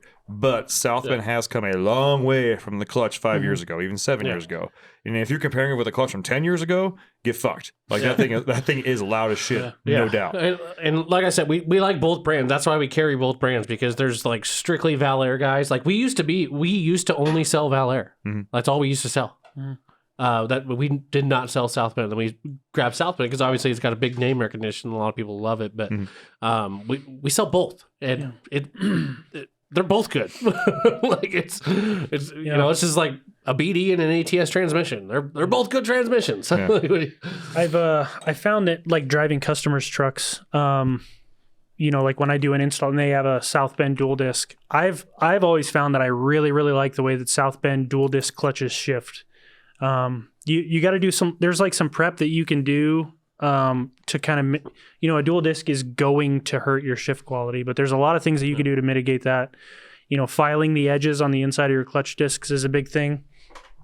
I run all of these through like a wire wheel to kind of really polish everything up on an input shaft, like clean it really good, smooth it out. That helps it move a little bit smoother, and that really helps the shift quality quite a bit. But when I've done installs on customers' trucks that already had South Bend dual discs, they rattle. It's just a thing. Whatever. You're driving a Cummins. Get over it. Yeah. But You could be driving a Power Stroke. you could. Oh dear God. I'm gonna have a nightmare now. It's 2 against 1. I'm just gonna take every opportunity I have Tell you to. what else good. I don't know. But I have found that South Bend's shift great for a dual disc. My Valair was a little bit slower, but at the same time, it was so damn smooth. And I was at about the 550 on my 12 valve, and I never had any like concerns with even towing really heavy. Like I live on a hay farm, I tow like, you know, I have a gooseneck, I got a triple axle, like I load it down, and not once did that thing ever, it doesn't chatter. Even in reverse, like backing up my big gooseneck, like, dude, it was like a stock clutch. And with their nice hydraulics, it's very, very smooth. So for dual discs, for the dual organic like crowd, that middle ground, I really try to push guys to Valair because it's so quiet. I don't get like any customer complaints about the rattle. When you start getting up there and you're starting to, you know, burn some tires and, you know, have some fun with horsepower, the street dual disc and then the ceramic start to become the option that I push people to. So it's definitely tiered and it's definitely stepped, and there's like a good clutch for everybody, and there's a really, really terrible clutch choice for everybody. Like Tyler's got a good story about terrible clutch choices. Remember the guy that dude, I get it all the time. People are always calling me like, "Oh, I hate South Bend. I got their dual ceramic, and I'm in a stock truck, and I tow, you know, 47,000 pounds every day." I'm like, well, that's not South Bend's fault. Like, I had a guy looking into it was a Duramax. It was stock, like relatively stock, like, and he was a foreigner, and he was looking at a competition like steel insert flywheel, freaking centered iron, yeah, like hell yeah, huge plate load. He means business. And he's just like 3,800-pound plate or yeah, something. it's just something outrageous. And I'm trying to talk this guy out of this clutch because I know he's going to buy this clutch and he's going to call me back and he's going to absolutely hate it. I'm trying to tell him like, dude, this is a competition clutch, and he's just not having what I'm feeding him. I'm just like, dude, buy it. At the end of the conversation, I was like, whatever, dude, just buy it. Buy the one you think you need. Because I'm done trying to convince you that you don't need this race sled pulling clutch that you're like buying. Another one that's becoming really common, and I know you guys don't sell it, but I'm seeing more and more of it, is the Clutch Masters. We sell Clutch Masters. Oh, you do? Yeah. Oh, I'm sorry. Yeah. I normally just know what I want from your guys' site. Sorry. Yeah. Right, we still sell them. Yeah, we do. I take Corey's word. He's They come in a briefcase, don't they? Yeah. Yeah. They're packaged really well. They're packaged really well. And Those things are crazy looking. Like, Oh, that- crazy like billet aluminum thing. Yeah. I have never dealt with one. I've never installed one. I've never driven one, but There's a guy I added him to our group, the JC my 12 valve Jesse. He's on the west side. He's got a gnarly truck. He swears by them. Did he used to live over here? I don't know about that. He lives in Enumclaw now, but he's got a really, really badass. Are him and TJ close? I don't know. I can't remember. So there was a guy that I would message back and forth on pretty consistently on Instagram for a while. And he dropped off the face of the planet for a little while. That had a 12 valve that he was building. Yeah. And it was super clean. This Second gen guy- 12 valve. This guy's pretty present. He's Okay. got a ton of followers, like way All right. more than me. He swears by those things. He's just up and down, and I really want to get my hands on one. Yeah. I want to give it a whirl. It seemed like when we first started selling them, we had a couple of little. I don't know if they're because I know they're relatively new to the diesel when we first started selling them. Yeah, they weren't new to the clutch world by any means. No, but they were new but to for the diesel, market. there was Yeah. a couple little things that we ran into with them that I'm sure they've ironed out by now. I don't know if you guys still get calls on them, but we had a former employee that had one in his truck and it held, right? I remember when we got it and we all unboxed it. We're like kids. Like, Damn! I don't even want to put this in. I can't even see it. Wow, I that's want like- to see through you bell want, housing. you want a clear bell housing and stare at it all the time. Another one that I know for a fact you guys. I know for a fact Is it you don't Hayes? sell. No, Center Force actually. Yeah. Center Force is not a joke.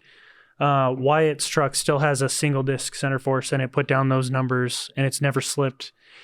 Pretty heavy pedal. Like we drove that to Torque King for one of the times we did a video there, and we took his truck, and I drove it, and I was like, "Good God, ugh, like this is a lot." But I wouldn't be so because I believe Center Force isn't owned by Holly I can check.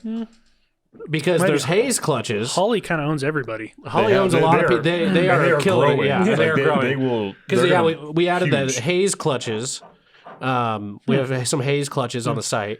Yeah, I think Center Force and Wyatt would know the number, but they rate their single disc. It's like 1,247 foot-pounds of torque is what it's rated to. You're like, 1248, get fucked. Yeah, you're gonna add a decimal point in there too. Yeah. Like, how precise you're gonna try to get? That is awfully specific. But I can tell you what, that thing holds Wyatt's power. And he's, again, since that dyno pull, he stepped up a size and went to dynamite injectors and a bigger turbo, and it's still holding just fine. I'm gonna be that guy right now, and I gotta freaking pee. Oh, we get to talk music then. Yeah, Exactly. That's exactly what I was hoping for. It's gonna get loud. for just a Corey, quick second. swing that mic so you can talk. So one of my favorite things is that. But when we first started talking music, me and Corey were like, "I guarantee you, no one gives a fuck if we're talking about music or something like that." Not and then true. we started getting Facebook comments, and Yeah. other people were like, "Dude, like you were like." Some of my favorite parts of the podcast when you guys ended up talking music. So let's talk music. New Corey, Sleep Token album. Yeah. epic. Yeah. Have you heard them? Well, besides the thing that you guys sent me, I haven't listened, but you're like, somebody else recommended it to me and said it was just amazing. Oh, it's I have- crazy. So Sleep Token, number one favorite song, Granite. 100% listen to it. The one that's super popular, The Summoning, that's super popular. The one that just recently came out, the Take Me Back to Eden. Take Me Back to Eden, yeah. And my second favorite song from him is Vor. So they tend to be pretty. Vor is crazy. Vor is crazy. So they are heavy on the electronic, but also high production metal. And Vor, they go back and forth. They have songs where you won't hear double bass, you won't hear metal at all. It sounds like almost like a top 40 song. But then they have songs like Vor, which are like within the first 10 seconds, it's just fuck your face. I love it. They've done an excellent job in blending so many genres into one album Yes. that it is absolutely unheard of. Yeah, I would recommend on your drive home, unless you have something else to listen to besides America's Diesel Podcast, because it is Thursday and a new episode just came out. I'm all caught up. Okay, good. But yeah, I would recommend if you're on like Pandora or Spotify or something like that, the Vor from beginning to end, bangers. If you're looking for a selection on there, the album's called Vor, isn't it? No, the albums Take Me Back to Eden. The album's Take Me Back to Eden. The song Vor and Take Me Back to Eden, both good. Still my favorite, hands down song from them ever, Granite. Love Granite. All right. Yeah. That'll be the trip home then. What is since Tyler's almost back now, Do you have a? I know it's hard to always narrow down to a favorite, but do you have like a top 3, top 5? So last night I worked like way into the night. Last night I'm on a huge Gideon kick right now. Fucking Gideon gets it. I love Gideon. I love their Pulling Teeth is like my favorite song on the planet. Like when they have that like hard hitting breakdown, I'm like throwing wrenches and shit. Like, woo! Let's see. I really like 1,000 Below. They're a little bit. I just saw them You did. with Crown the Empire. And, Oh, I love Crown the Empire. yeah, great show. Crown the Empire puts on one hell of a fucking display. Yeah. That guy is like twirling around all over the place. I love that song. You do. Shut up, Tyler. The adults are talking. Shut up. Yeah, That's good. You guys are talking about a whole band, and I'm like, I love that song. I like them, man. I think they're great. Yeah. Let's see. I think Wise Men's Fear. I think I was listening to the other day. I've never heard of that. I will listen to it on my I own. like. It's a little different, but it's not. They're good. Wise Man's Fear. Wise Men's Fear. Yeah, Okay. Wise Man's Fear. Let's see. They remind me a lot of Periphery. Hell Yeah. yes. I can't get him in. I can't get into Periphery. Periphery's quite yet. hard, man, because they're like, you'll pick one song, you'll be like, oh, that's garbage, and then like another song will come in on your like Spotify playlist, and you'll be like, oh my god, that's incredible. It's like, I like the It's so different. The song with Chino. I like it. That's Polyphia. Polyphia. God damn, these two songs are right. They're like right next to each other. So Polyphia, I definitely can't get into. Periphery, I think I can. Yeah, I'm just waiting. I've You'll- been telling him about bands for so long. He's get him. finally like getting him. Well, We'll get him. He We'll was get telling him. me about Bring Me the Horizon. Like, I need to get onto their band. Like I literally own one of their albums on iTunes. I didn't actually know their entire discography. And he was getting me on them for like a year. And then I finally listened to it from beginning to end. I was like, dude, I fucking get it. It's so good. I can't stop. Mm-hmm.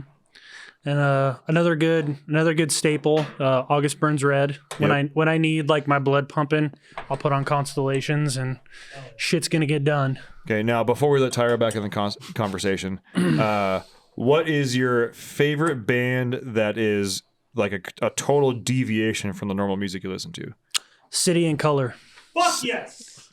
dude. This guy knows what's up. I have no idea why. He's the old. What is it? Anna's Okay? Is that Alexis on Fire? That he was the old singer. Alexis, oh man, That's a throw. Dallas Green from Alexis That's a on Fire. throwback. Okay. His name is Dallas Green, and City and Color.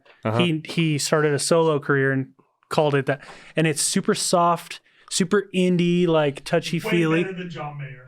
It's like, yeah, I think it's farther into the realm Your of hippie. body is one. Okay, it's not that bad. It's not that bad. But I really like that dude. Like when you want a chill vibe, he can sing and he can play, and it's just a good time.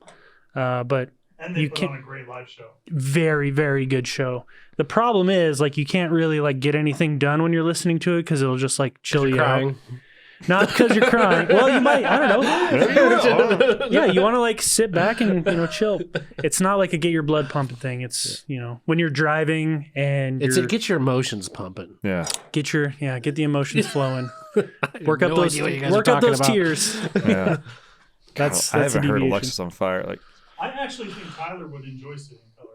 You know what? Yeah. If like he can be kind of bluesy and it's really good, and The new he's- album is very good. yeah. I haven't dived too much into that one. The what's the album? It has like a feather. Is it? It's I don't know. It's like all different colors and.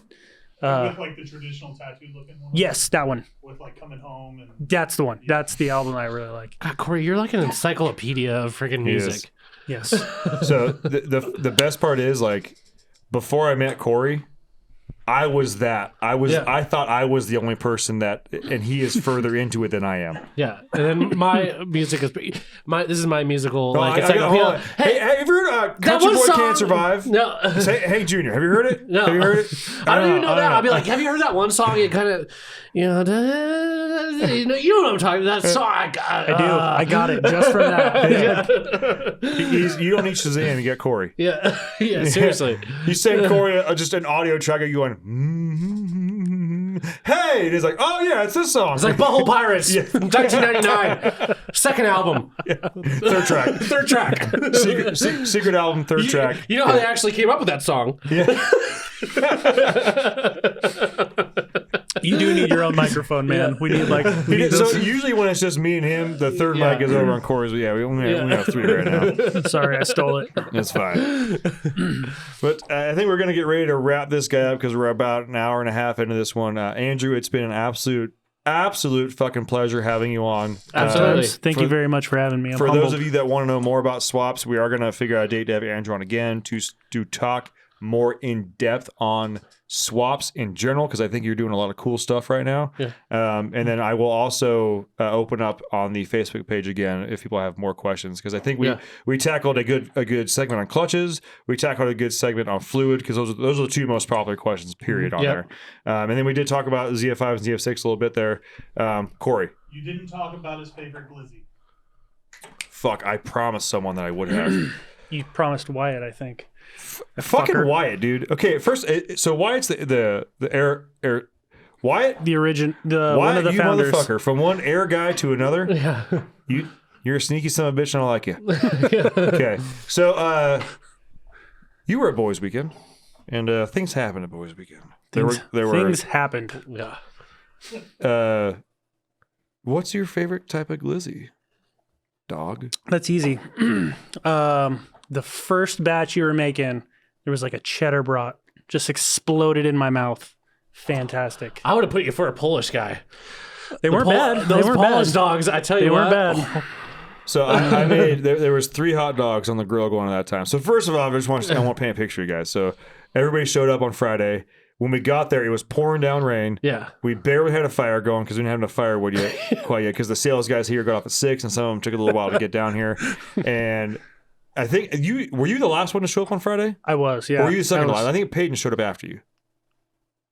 No, yeah, you're right. Peyton was Actually, last. he Yeah, showed up. Peyton was He last. showed up like Yeah. really late. So Peyton was the one bringing the firewood from here. No. Mark. Oh, Mark came with all the pallets and everything. That's right. Yeah. Sorry. Peyton was bringing more. Yeah. But then, so Andrew, tricks on down the road on the little dirt path we're on. It was 3rd gen, just absolutely chocked, fucking full of rounds. Yeah. Absolutely to the brim. And Hell yeah. we had no concept of what time it was because rain had stopped and it was pitch black.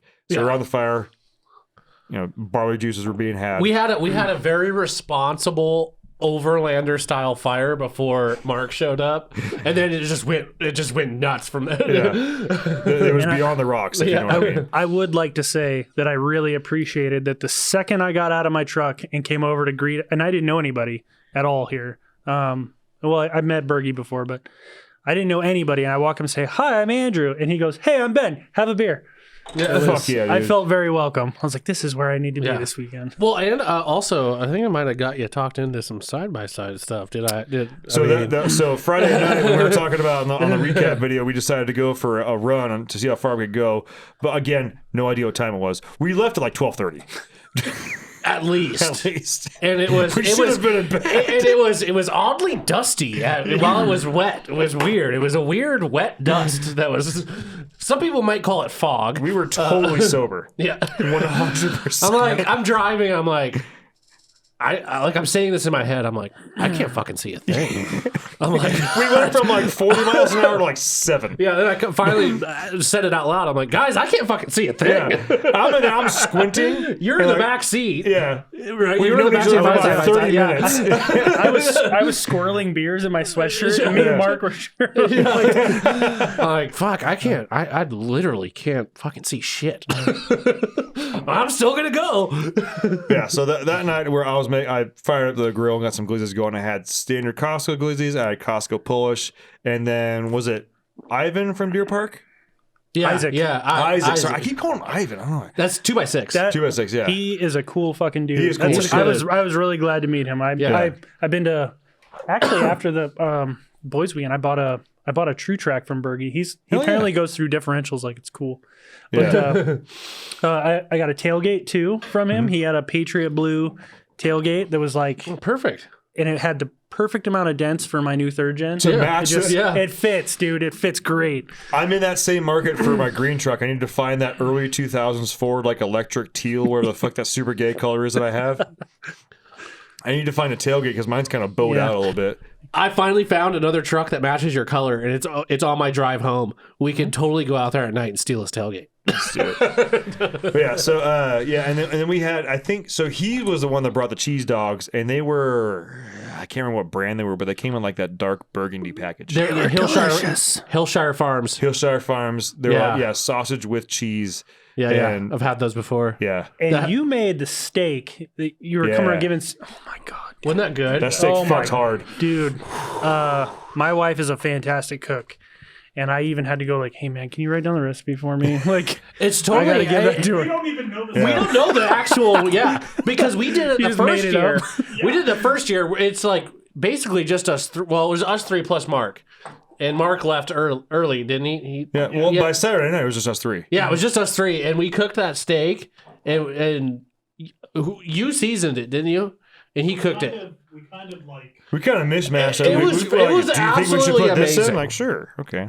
And we basically kind of followed that same guideline, except for some of the seasoning, right? We put. I think all I did was change out the scotch. Yeah. Oh, so it, we was, did a different scotch. it was mostly Scotch, mustard. I want to say some all seasoning or some garlic all powder, season. It was garlic salt. the best steak Oh, I have ever had. Fuck yeah, dude. So Sir. good. It was Yeah. so good.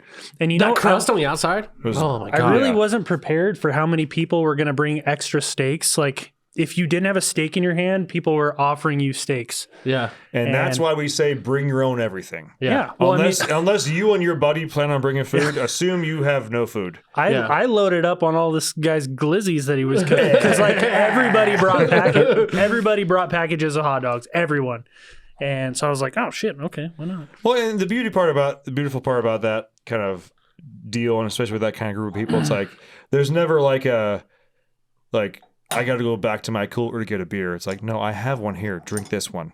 Yeah. Like, and half the guys I never met before. I literally never met you before. It was a good time. It was a great fucking time. was a good time. And that's one of the reasons I love Boys Weekend. And that's it. Like, that's fact. 100% fact. Mitch, you need to start on a 55-gallon drum of that That apple. moonshine. That'll last the whole weekend, I'm sure. Yeah. And- Rebecca, you have your work cut out for you. His wife made that one. Oh, Yeah. you did. Oh man, shout out to you. That was delicious. Yeah. was Mrs. fantastic. Correa. Yeah, Cole Ray. Correa. Yeah. Correa. Correa. Sorry. I'm sorry. That's fine. I had to have that drilled into my head Yeah. or else I'd forget it. But that was delicious. Too bad Mark stole it, but Killed the entire thing. and then the fire grew. Yeah, thanks yeah. to him. So. Yeah, Yeah, good time. all I remember was Mark was like, "Hey, what are you doing?" Or something. And I looked over, I see him, and he's like taking a pull out of like a Color Rossi bottle, and I was like, you drinking Carlo "Like Rossi? Mark, did you bring a bottle of Rossi? You fucking pleb! Like, what the shit is wrong with you? Nope. Like, we're adults. Like, why? None of us are 19 or 20 Yeah. anymore. Why are you bringing a bottle of Rossi?" And I walk over and I see there's no label, and I'm like, "Oh, great." That Yeah. thing was like, shh, and then he made it disappear. And then he was just like, hey, I want this fire to be 9 feet tall right now. Yeah, And so all of the wood in the vicinity ended up. and had it to- was. We Yeah. had to back up. We had to back up. Yeah, Mark. Mitch brought a steak, and he it was like nobody even wanted it because there was so much fucking food. Yeah. And he set a steak on a pallet, and we had to all scoot back. I guarantee that thing was medium rare by the time that fire died down because it was huge. Beautiful. Well, Andrew, I greatly appreciate you making the time to come on the podcast and also just be our friend in general. Thanks for having me. If people want to talk to you, learn more about manual transmissions or Get one anything built. Yeah. how do they get a hold of you? So our website www.lrgdiesel.com. That's LRG Long Range Gear Diesel.com. That's the one. Okay. That's our website. It's got our basic information. Instagram, pretty present on there at Long Range Gear. You can call the shop at 509-499-0760. That's this line right here. It's the shop line. I always have it on me. Happy to answer any questions. Happy to walk anybody through any technical difficulties they're dealing with, or you just want to talk clutches. I'm more than happy to spend some time and get you the right thing. We have a Facebook as well, but I post like once every 6 months, maybe. Standard. Yeah. Standard. But I do know for a fact that he is active in groups because you are active in the podcast group. Yeah. Which I'm very thankful for. And it's another one of those things where we talk about it being a spicy group. It's a group of dudes and we share memes and talk a bunch of shit. But when you need help, there are some extremely potent, high knowledge people in that group. There are some big names in the group. Like, Yes. And they're sleepers. Yeah, guys with like connections in big companies that are, probably have the answer to the question that you need. So Yeah, we may fuck around a lot, but guess what? There's actually some dudes that like there is got some knowledge. Substantial tomfoolery. Yeah, you'll know what I'm talking about when you see like a question asked, and then you look at that third comment, and all of a sudden you start seeing numbers and questions and terms and slashes that you've never heard of before, and then you see a jargon going back and forth. Like, holy shit, there is tech happening right now. Yeah. Meanwhile, you scroll down about 3 pages, And or you three, see and it's like, a dick hey, joke. sometimes do you fart when you watch anal porn? That was interesting. It's the exact mix of what I want. That is the exact culture I wanted to cultivate. It's 100%. Yeah. You really got to be prepared, but if you're prepared for it, it's a great. I know from it's a what great I've place. seen, it's actually Tyler's checking his book of Facebook. yeah. His physical Facebook book. It gets so spicy that they actually redacted a bunch of a lot of my pictures, so I have to draw my own, which I did start to do. Right there. Appalachia. So, everybody, we really appreciate all you guys tuning in. And again, Andrew, I appreciate you bringing some carnage. Andrew also brought us some party favors. You brought us some bottles of Proper 12. my man. It's my jam. I dig it. greatly appreciate that. Those are, I for sure will be indulging one of those this I'm going to weekend. think I'm 'cause it's Conor Memorial McGregor Day. this weekend. Walking out, arms flailing. It makes you walk like that after a while. Hell yeah, it is. But that being said, again, thank you so much. We're going to have you on again and talk about swaps. Absolutely. So if you have questions about swaps in general, I will make a post on Stack the 'em Facebook up. page. Stack them up. Ask more questions. We will get them answered because I will tell you guys right now, having a resource like Andrew, not only local to us here, I feel Yeah. honored. But I'm honestly, only an hour north. Yeah. Honestly, we have just set a record for our longest podcast that we have ever done. are we? Oh, Yeah. no shit. Hell yeah, Yeah. dude. This felt like 5 minutes. Doesn't it? I mean, that All right. We need I, to I love it. Yeah. we need to start a like a poll in the group, like enough people to vote in on it about getting Tyler to swap his brand new truck to a manual. So Dude, I would love to. I'm getting a couple 5600s this weekend. Just, if that's throwing it just out there. saying. Dude, I Throwing it would out there. I would love that, honestly, because that is the one part of that truck that I dislike, and I think every Dodge guy or Ram guy, I should say now, hates their automatic transmission. Yeah. Like to have a manual in that truck. I've got a manual TK. Like it's like that would just be That honestly would be a bitchin' truck. that would be badass. Yeah. And I've already said I'm keeping that truck for the rest of my life, and I do love the truck. I love how basic it is. Like I'm a simple kind of fella. I can make that thing shift so smooth. You would dude. love it. With carbon fiber. with and I- carbon fiber. And I think you could probably do a video about it so the company could, Maybe one, maybe two. Say it louder so I can hear it up Yeah. there. Well, that being said, folks, I greatly appreciate all you guys. Make sure and check out Andrew's website, lrggear.com. LRGdiesel.com. lrgdiesel.com to listen to what I just said. I fucked it up. But we love every single one of you. Check out the Facebook group. And Andrew, thank you so much for being on. Yeah. Really appreciate it. It's my pleasure. Thank you for having me. I really appreciate it. And we'll see you guys next week. Bye. Thanks for tuning in. Make sure to subscribe and check us out at dieselpowerproducts.com.